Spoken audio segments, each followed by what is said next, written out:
Un jeudi 17 avril 2025 décisif, passé autour des sujets importants, recensement, redevabilité et résilience. Le gouvernement congolais a franchi un cap décisif dans la préparation du deuxième recensement général de la population et de l'habitat. Ce jour a en effet été marqué sous le haut patronage de la première ministre Judith Suminwa Tuluka par le lancement à Kinshasa des travaux de la cartographie pilote du recensement.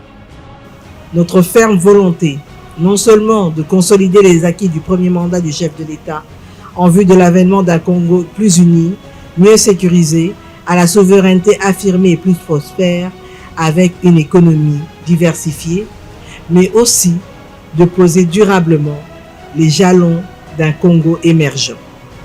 Et l'une des caractéristiques d'un pays qui vise l'émergence, c'est la maîtrise de la croissance démographique. Et comme cela a été dit dans le mot prononcé par Monsieur le secrétaire général au plan, ensemble, nous allons relever ce défi. Et le gouvernement, à travers ma personne, se tient à vos côtés. Mon souhait le plus ardent est que ces travaux qui démarrent aujourd'hui puissent se poursuivre sans embâche ni blocage de quelque nature que ce soit jusqu'à la dernière étape de publication et dissémination des résultats. Dans un message du vice-premier ministre du Plan et de la coordination de l'aide au développement Guylaine Yembo, lu par le secrétaire général du ministère Daniel Epembe, ce dernier a souligné l'importance de cette initiative. Après 4 décennies sans recensement scientifique de la population et de l'habitat en République démocratique du Congo, il a rappelé l'urgence d'une gouvernance fondée sur les données démographiques fiables. Le recensement qui profile à l'horizon est un rendez-vous avec l'histoire de notre pays, la République démocratique du Congo.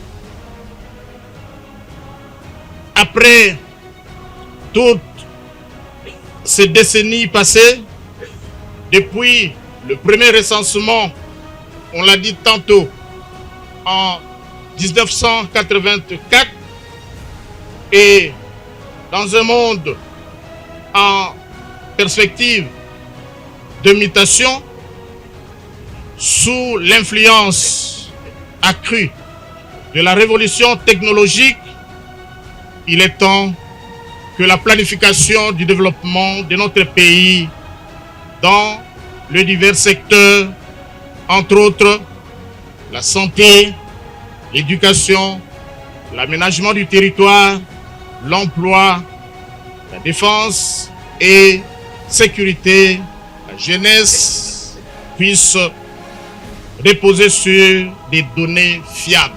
À ce sujet, 3 sites ont été choisis pour cette phase pilote du recensement: la commune de Kasavubu à Kinshasa, les territoires de Bulungu dans les Kwilu et les secteurs de Chikapa au Kasai.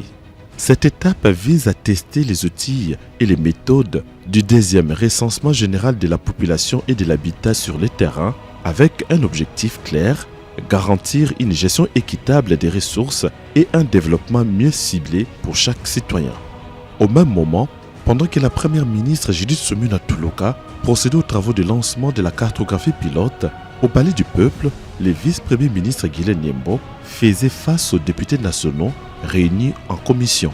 Devoir de redevabilité oblige, objectif: rendre compte de l'état d'avancement du programme de développement local des 145 territoires.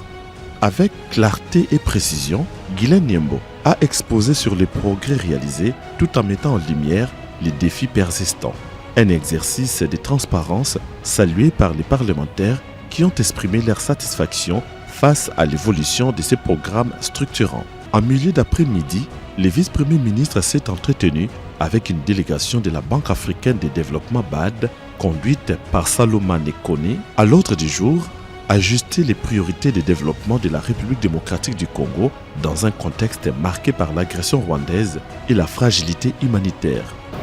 Pour soulager les populations, mais aller au-delà de soulager les populations, leur donner des raisons de s'épanouir économiquement et socialement. Ces échanges ont illustré la volonté du gouvernement congolais de conjuguer urgence et résilience, de renforcer les partenariats stratégiques et de mettre l'humain au cœur de toutes les politiques publiques, même en temps de crise.